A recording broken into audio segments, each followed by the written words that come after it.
ಇದರ ಹೆಸರು ರುದ್ರಕುಂಡ ಅಂತ ಹೇಳ್ಬಿಟ್ಟು. ಇಲ್ಲಿ ವಿಶೇಷತೆ ಏನಪ್ಪಾ ಅಂದ್ರೆ ಶಿವ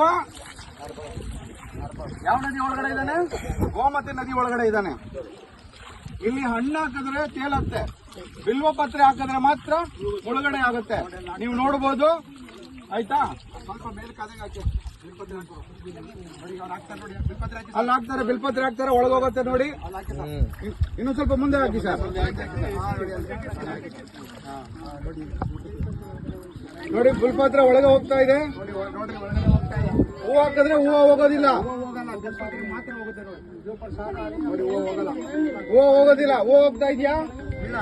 ಇಲ್ಲ. ಹಣ್ಣು ಹಾಕಿ ಸರ್. ಈಗ ಬಂತು ನೋಡಿ, ಮೇಲ್ಗಡೆ ಬಂತು ಹಣ್ಣು. ಆರೆಂಜ್ ಹಾಕಿ ಸರ್, ಹಾಕಿ ಸರ್. ಅಲ್ಲಿ ಹತ್ತಿರದಲ್ಲಿ ಹಾಕಿ, ಹತ್ತಿರದಲ್ಲಿ ಹಾಕಿ. ಬಂತು ನೋಡಿ ಸರ್ ಮೇಲೆ. ನೋಡಿದ್ರ ಪತ್ರೆ ಮಾತ್ರ ಒಳಗಡೆ ಹೋಯ್ತದೆ, ಏನು ಹೋಗಲ್ಲ. ಇಲ್ಲಿ ಎಷ್ಟೋ ವಿಜ್ಞಾನಿಗಳು ಏನೇ ಬಂದು ಏನೇ ಇದ್ರ ಮಹಿಮೆ ಏನಂತ ಕಂಡುಹಿಡಿಯಕ್ಕಾಗಿದೆ.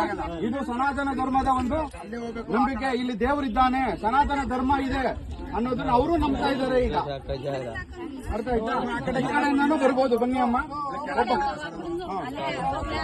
ಆ ಕಡೆ ನಿಮ್ಮ ಕಡೆಯಿಂದ ಹೋಗಿ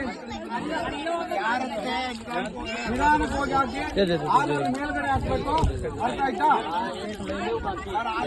हेलो हेलो, ये प्रसाद लीजिएगा अपना।